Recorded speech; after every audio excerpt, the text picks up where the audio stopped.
WhatsApp'tan bir жаш мигрант ушул катты Мадумаровга жеткизип коюңуздар деп суранды.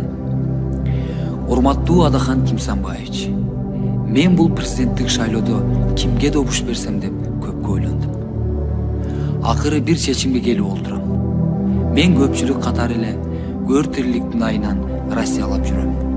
Балдарымдын кантип өскөнүн көрбөдүм. Алардын ширин маалында кучактап өппөдүм. Кече 2 класста окуган кызым: "Ата, мен Мадумаровду шайлайм" дейт. А эмнеге десем, ал Россияда иштегендерди алып келем деди.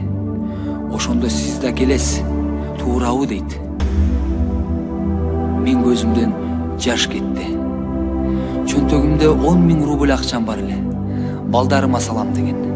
Ошону бала чагама эмес, сизге жөнөтөйүн деп чечтим.